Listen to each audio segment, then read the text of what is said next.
Hi everyone, welcome to episode 6 of the H Voices. My name is Taz and I'm your host. So today's special guest certainly is special. Her journey is one of inspiration, courage, and strength. And she will introduce herself in a minute. However, before we make a start, I do need to let listeners know that today's episode is a sensitive topic. So this is a trigger warning for you.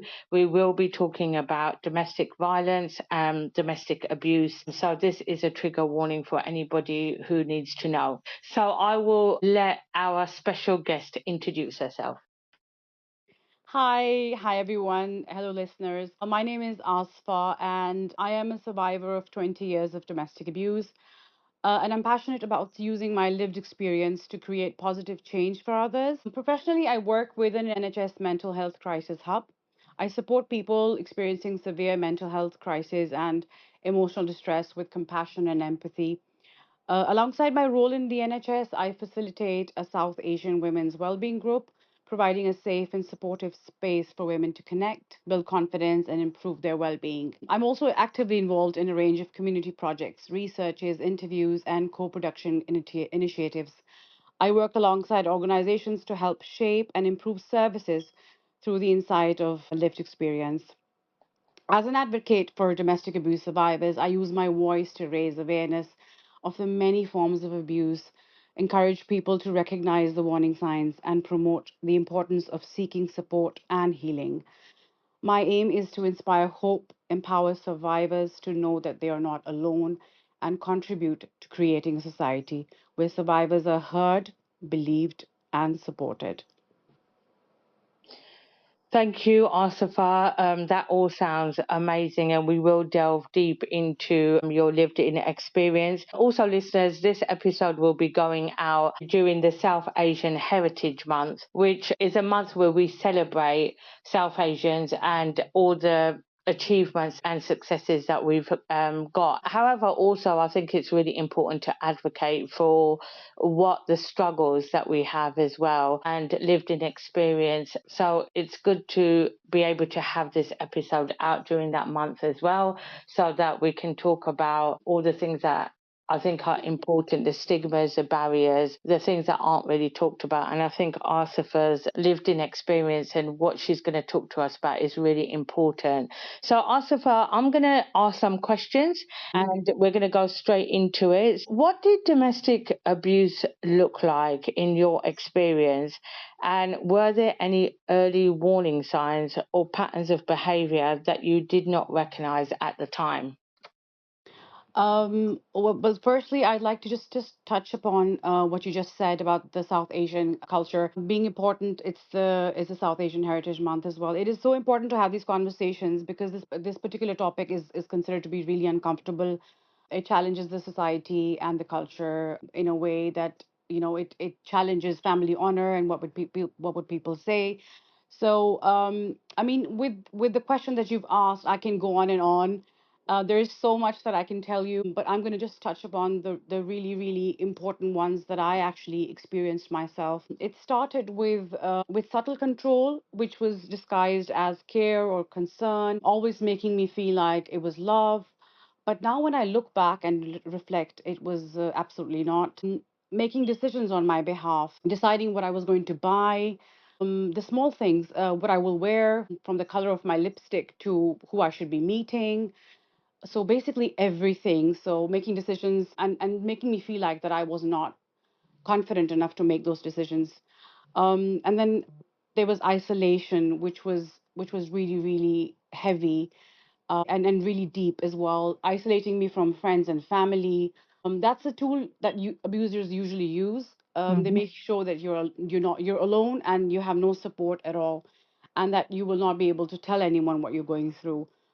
The things that you're listing, were these things that happened very early in your marriage, or was it something that, as time went on, you started to pick it up? No, these are all early ones, and then gradually and with time they kind of became deeper and consistent, I would say. And then when I look back and reflect now, I can actually just list them down so easily. I had to constantly change my behavior to suit the his needs and wants. So it was basically like I was walking around eggshells all the time. My whole life revolved around pleasing him, and it was exhausting. There was this constant shift of hot and cold behavior between the calm and the chaos. And then there was the silent treatment whenever we had an argument or a disagreement, a very simple one, a very small one as well, always trying to make me feel like I'm at fault or I'm the guilty one. And would you say that in regards to, because some listeners might want to know that if this started right at the beginning of your marriage, so how many years did you say that you had were in this relationship I for? was I was in the relationship for 20 years. And so right at the beginning, it started right at the beginning, and you'd recognize the signs. Yes, but you know, with the kind of culture and background that I come from Pakistan, I just we're always conditioned as girls while we're growing up to always make it work.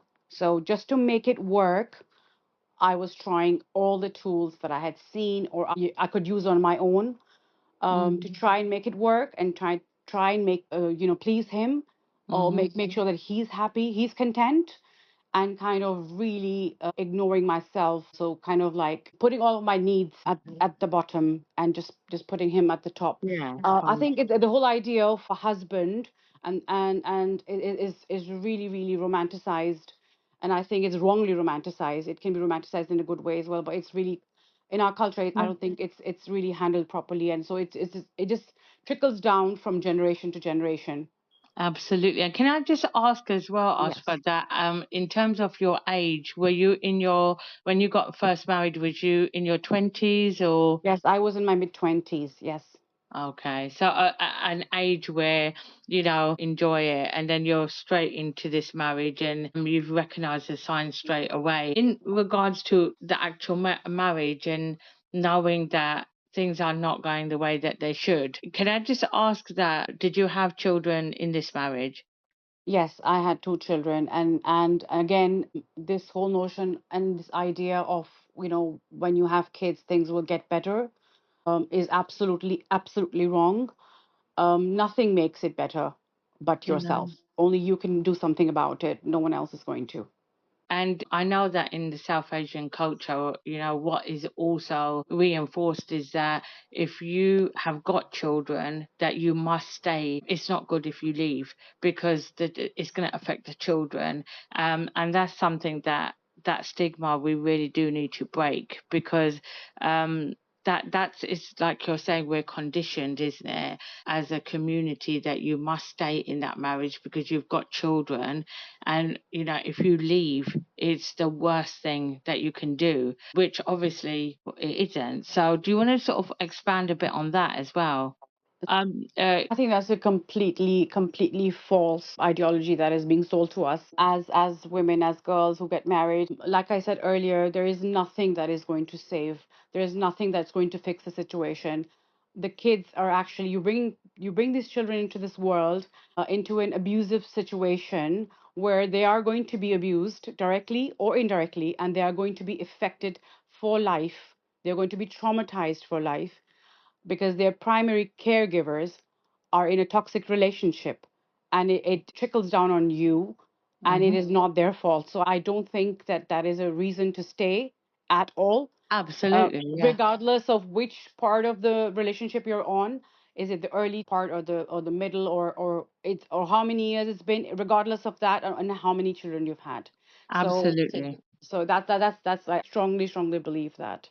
Yeah, and would you agree in that statement that that is how we are conditioned as a South Asian community, that if you have got children, that you must stay, which is completely against to what should happen.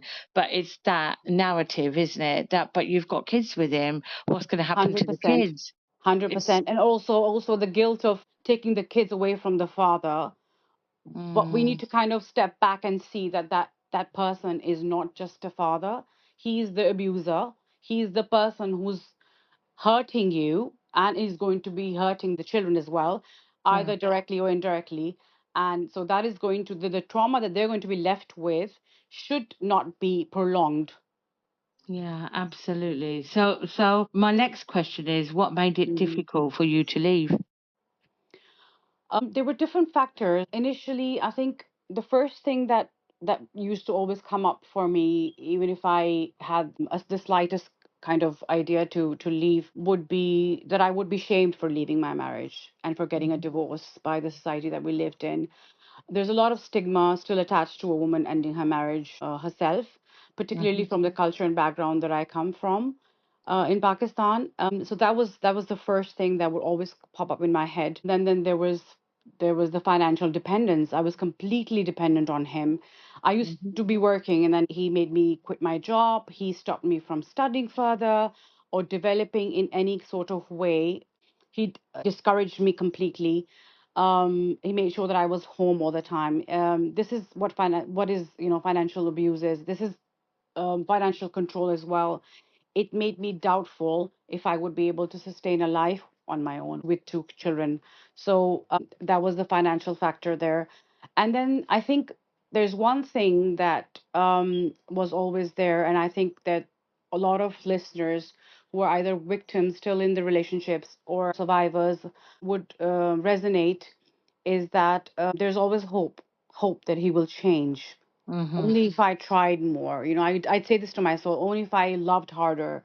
But he didn't, because abusers, they never change, and it is But not your but then job. Oh, yeah, But then yeah, also you're in that position where you desperately want it to work, don't you? yes. For various reasons, for the children, for the family, for yourself. And so I think that's what happens. Victims, they do everything that they can to try to Mm, make it better. But you're absolutely right. It's not going to make him any better. And it does actually take us to the next question, which is, mm. was there a turning point for when you realized that things had to change? Well, I did. I mean, this thought came up to me a number of times at different stages of my life, like once before my daughter was born, and then just before my son was born, when we were going through financial difficulties, a lot of times. But I think I thought of always taking a step back and leaving, but I couldn't, or decided against it for all the factors that I've already listed. I think the day that I realized that my kids were not safe with him is the day that I knew that I had to take some action. And there were very two important conversations that I would really like to mention here that led me to decide what I decided. One was with my daughter. So, with the regular disagreements and fights that we used to have, they used to be quite violent at times. They used to break things. And after a very major fight, and this is 2023 in April, she actually witnessed quite a bit of it. I had always tried to protect my children from seeing and hearing things, but she sat me down in a room and she said to me that there is absolutely no way that you and him are staying under one roof. And just that one sentence, it completely broke me from the inside. But all this time, I was trying to protect these children, and it felt really strange that she was trying to protect me, and I never looked at her like that. So that was Mm-hmm. one instance. And after the same fight, I was already in therapy for the last 3 years. I was at a session with my therapist, and after I narrated her the whole incident, what happened, and this particular fight lasted for 3 consecutive days and Mm-hmm. nights. And then I went in to see her. She took a name in front of me, and I think that completely shifted the way I saw him and how I knew him. She took the name of Zahir Jafar. I'm not sure if you're familiar. I'll just give a brief kind of Mm-hmm. context here. So in 2021, there was a case where this person, his ex-girlfriend, came to see him to say goodbye to him because she was moving to America. Mm-hmm. So he held her captive in his house for 2 days and abused her and murdered her by beheading her. And it was quite tragic, quite traumatic. This story stayed with me, but when she mentioned him and she said, "You should know that you're living with Zahir Jafar." Yeah. And I paused. I became numb, and I had to really think. I was like, "Oh my God, what do you mean?" And she's like, "You have to think about this. This is who you're living with." And I'm like, "Okay." And I went home and I kept thinking about both of these instances, both of these conversations, and it led me to the conclusion that it was imperative that I had to leave. Yeah. Absolutely. It seems like for you that was your turning point, and that made Yeah. you think, I just have to. And I'm guessing that's what happens with victims who do eventually leave, is that something is said or done that it's now enough is enough now, and I Mm. just can't do it. And going back to the conversation that you had with your daughter, how Mm. old was she at that age? Yeah, she was 17 at that Mm, time. She's 20 now, but I that conversation was so important to have had. yeah. Yeah. What you said as well is really interesting, but also just so relevant in your situation where you've always been the protector, but Mm. she's now old enough to turn that around and say, actually, no, I'm now protecting you. And that is a significant change, isn't it? It's like the roles have reversed. And so, Mm. with hearing that from your own daughter, good for her. It's Yes, amazing that she did absolutely. that, because it takes Absolutely. a lot of courage and strength to say that, actually, I want to help you and I want to protect you. And that's amazing to know that Yeah. she's that protective of you. So I don't know if you want to talk about how you left. I know we've talked about why. If you don't want to, then it's fine. But do let us know that what kind of support helped you the most, and what kind of support would you say is beneficial for those victims of abuse?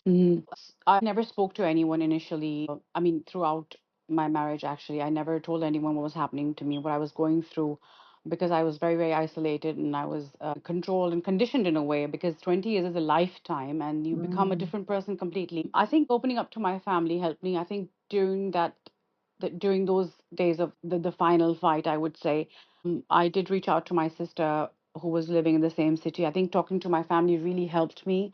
I mhm, think when I started sharing with them what I was actually going through, my family was so supportive. My siblings, they helped me navigate my exit plan, and they were constantly reassuring me, and they were listening to me. They were always at my call, regardless of the time and the place. I think that really helped me. And And did then, you had to, yeah, sorry, did you yeah. had to hide that from him, that you disclosed it? So was you still with him when you disclosed to your family that this is, I mean, first of all, were they shocked?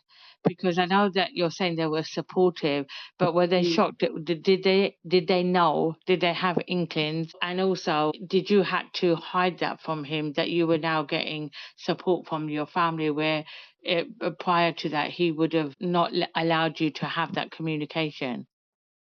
So we had to be really careful with him, because actually, because I would like to mention here as well, because he was using a lot of drugs, so he would go into psychosis as well. So I think he was very psychotic during the times that he would behave in a way that he did, and my sister had seen it, but I'm going to be very honest. My family did have an idea of what was going on, but they would try and speak to me in different ways, but I would never open up. I would Mhm. always side by him. I would always say things like, everything's fine, blah blah blah, and mask everything. So I had been masking for so long that I'd gotten really good at it. But he knew that I was in touch with my family, and then obviously it was kind of out in the open. But we had to contain the situation. We had to make sure that he has no idea that I am planning to leave, and I had to do it really slowly and gradually. I Mhm. didn't make an abrupt plan. I had to reassure him that things between him and me are fine. I went really quiet and I started kind of planning on what I'm going to do, how I'm going to go about it. It was really good that one of my sisters, was already here in the UK, so I had a base to kind of start off my life with. And then the next couple of weeks after that, I was just planning and kind of gathering up my belongings. Obviously, you got to pack your whole life in three suitcases for three Mhm. people. It was very difficult, but my family was there for me. My sisters were there too. My mom was there, so we kind of navigated that. We planned all of that. And yeah, I would want to kind of mention here that it was all very discreet. And I would like to mention here specifically that, how God helped me take me out of that situation so comfortably, so smoothly, so discreetly, without a scratch on me and my kids. And I'm really grateful for that. Hmm. So I had to kind of flee the country in the middle of the night, and come to the UK, and that's where I landed with my sister, and I started a new life 3 years ago. Yeah. Wow. Wow. What you're saying is you had to kind of do background and quietly put things in place so that you could Yes. flee. Yes. And that takes time. And, it's good that you had the support of your family as well. It's really important because at any point during that time, did you question yourself and think, I should have done this earlier?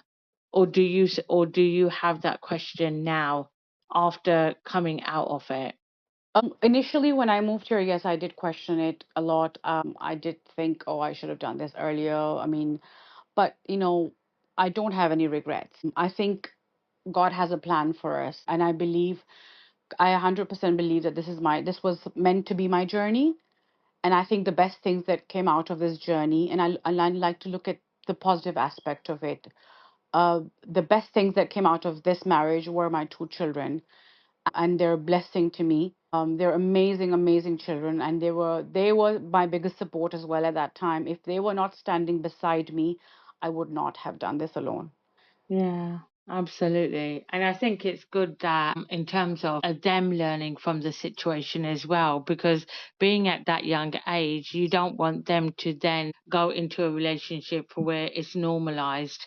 It's good that you left so they know that this is not what we're going to get ourselves involved in because they've seen the Mm, signs and they've mm, seen that. And I think, when you have a lived in experience, but the victim be happy to then, after they've left, advocate and say, mm, this shouldn't be allowed. But I also think that mm. the children are good advocates because they are also survivors, aren't they, of what has happened. Absolutely. It's so hard because what you've all been through as a family is so traumatic and it's so sad, but within it, there is strength and courage and beauty because what you've done is you've taken that and now you're advocating for it and you're now out there in the community saying to people, the women, don't put up with this, it's okay, you can do it. Mm, And I think mm, the thing with the South Asian community is that sometimes it is about seeing that person. It's in your story, you're mm, advocating it and saying it's okay to leave,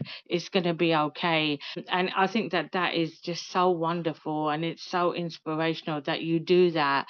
They need to see people in the community that have had a lived in experience, taken that experience, and then advocated for it and said, no, you don't accept that behavior, you don't accept being in that relationship. mm. So, with what you're saying about God and everything, absolutely, you find strength in faith, family, friends. I'm sure that you've come here and made friends that are like family as well.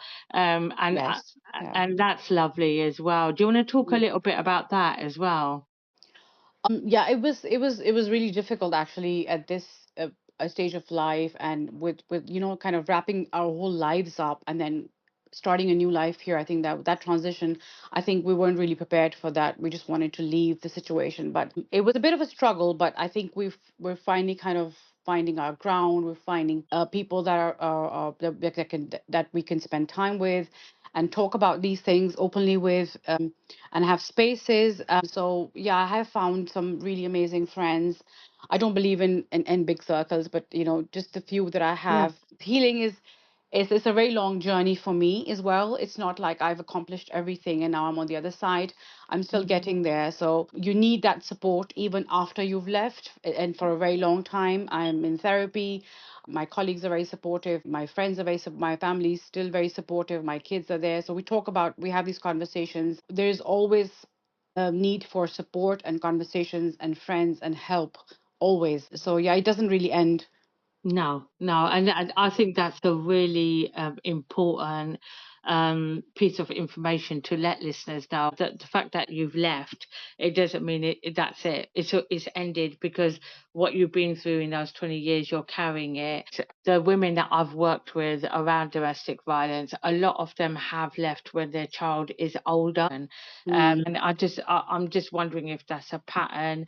I think it's important for us, as professionals or people who are in the community, to say that we're not saying leave it until when your child is older. Yeah. There Yeah. are cases where Mm. women have packed their bags and left, and the children are Mm. really young, babies, toddlers, primary school age children. It's really, really Mm. important to highlight that as well, which is that, when you can leave, you must leave. Don't wait. And I think everybody's got their own situation, their own journey.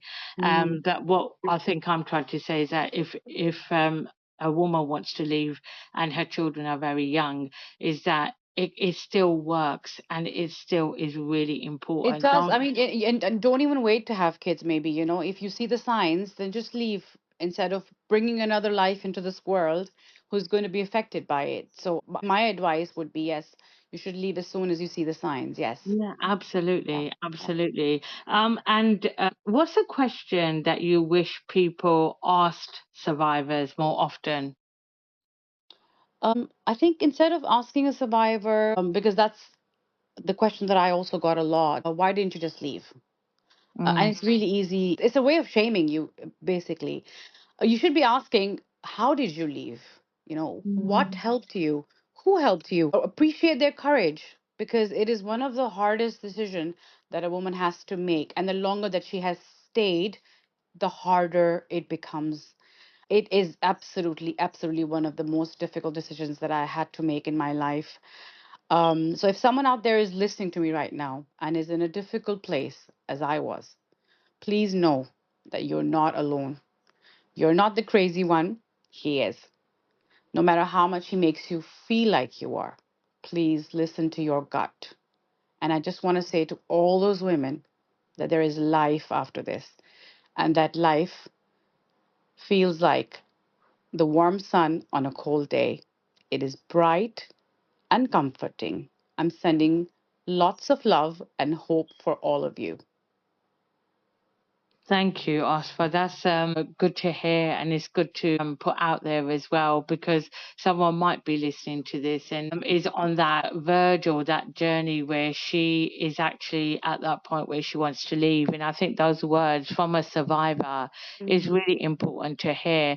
And I think a lot of the time, that people need to hear that. Anyone who is in Mm. that situation, they do need to hear that it's going to be okay, because you know yourself, I'm sure it becomes very lonely, you're very isolated, and so you just kind of cocoon yourself and live in this world, and Mm. it's what you know, and to some extent you normalize it, don't you? And Yeah, so just to break that cocoon is so important for somebody to say it's going to be okay. And it is absolutely. really important Mm. to seek help and support. I mean, I do know that there are organizations based in the UK that is around domestic violence. You can just Google it. I know that Mm. in doctors' surgeries, there are signs and support helplines that are put up, and Mm. hopefully they are put up in different languages as well, because that's Mm. another barrier that when I've worked with victims, survivors, is that sometimes English is their second language. And so Mm. they've come from countries like Bangladesh, India, Pakistan, and they come here and they haven't got English as a first language. And so Mm. it makes their escape route or their way of getting out difficult, because they think, I don't know. Just to let listeners know that there are organizations that do help, and they're very, very good organizations, and they're very experienced, and they're there to help. I'm sure that's something that you would recommend as well, Asfa. Absolutely. I think I faced that barrier, not the language barrier, but the fact that my GP did not have any information for me. As a survivor, I had to navigate.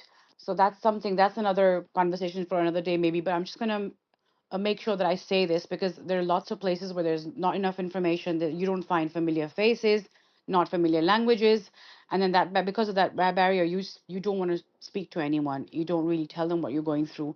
So if you're in a situation like that, it is best to seek help from someone. There is so much help. There is so Mm. much. There's so many community organizations and charities working for these women and for South Asian women generally as well, which I did not know of, and I've found out in the last 3 years. So there is like a huge, huge list of people working on this. Just signposting them to the right places. So Mhm. I use my platform as well to kind of to people to reach out to me to have those conversations. I'm happy to answer questions, and I'd be happy to help in any way possible. And Asfa, where can people find you? What social media handles have you got, or is there any way that people can access you? So after listening to this, they just want to have a, it could be a chat, or they do actually want to know where they can be referred to. How can we find you? So I have an Instagram handle called Heal with Asfa. I have that, and then I have my email address as well. So you could reach out to me either of the places, and I will respond as needed. Please feel free to reach out to me. I'm happy to have a conversation. I'm happy to answer any of the questions that they have, whether you're in a situation like that or you've left a situation and now you kind of need to navigate and see where you want to go, what kind of help is out there. So I'm happy to help. Brilliant. And so, what we will do is we will put up all of that information on the Instagram post once this podcast goes live, so people are able to access you. And in terms of home languages, Asfa, what do you speak? So I do speak Urdu and Punjabi, and so yeah, Urdu and Hindi are quite similar. So I would say yes, Hindi as well. So Hindi, Urdu, and Punjabi and English. So four languages. That's really good to know as well. In regards to coming on our podcast, I know that we could talk about this for so long, and I just feel like we've Yes. scratched the surface. I feel like Yes. it's something that I don't even think a second episode would be enough. I think this is A something that, series. yeah, a Yeah. series, definitely a series, and I It's honestly do. interesting. I have a funny thing to share here. Sorry. Mhm. So I met with there was a film producer that I met from India some time ago, and I was narrating my story to him like as a friend, but he turns around and says you should have a Netflix series. So I just want to say, so your life story is so interesting, and then you learn so much from it. So I would love to put my story out there in any way possible. Yes, we could go Yeah. on and on, like you said, Taz. Yeah, do reach out if anybody, if there's any professionals or any organizations that are listening, please do reach out to Asfa. She is amazing and wonderful in sharing her story. And I honestly cannot thank you enough, because I know that Oh, thank it's you. been traumatic. Yeah, I know that it's hard. It takes a lot of courage to go out there and tell your story, because not only has it been traumatic for you, it's also having that brave voice to be able to talk about and recall the many years that you've been through and your children. So I can't thank you enough for sharing that with us. Much for having me. It has been an absolute pleasure being here in conversation with you. And I know it's been traumatic, but I like to take things very, very positively in life now. I always say this that I wear my scars as medals. Yeah, absolutely. And I think that's what it is that just listening to you in terms of a lived in experience and having not been through it myself, it is so inspiring to listen to what you've been through, in the sense that you've taken your lived in experience, but you want to support others and help others with that. And Yeah. that in itself is wonderful. And I've learned so much about, the issue, the problem, what is happening. And I think that it Mm. takes someone like you to go out and say, listen, we just need to change this narrative. Oh, and I really hope and pray that if someone's listening to this and they're in that situation, that your words and your support and your information has given them that little bit of courage to take that next step. And what that next step looks like, I don't know for that victim, Mm. but I Mm. really do hope that it does. I think you do some wonderful work. I think we're very lucky to have you in the community, and just keep being brilliant and keep on doing the wonderful things that you do. So thank you again. And I'm sure this is, like you said, a Netflix series. Series. I'm Yes. sure we'll have you back on a story of strength and hope and courage and inspiration, because, like you said, it has been traumatic, but what you have done is taken from it and wanting to help and support others. So that's a wonderful thing as well. And so, listeners, we will be putting up information about Asafa and where you can find her. Feel free to get in touch with her. And thanks once again for sharing your story with us. Thank you so much. Thank you so much. It was wonderful. And thank you very Thank you. much. Bye bye. All right. Bye bye.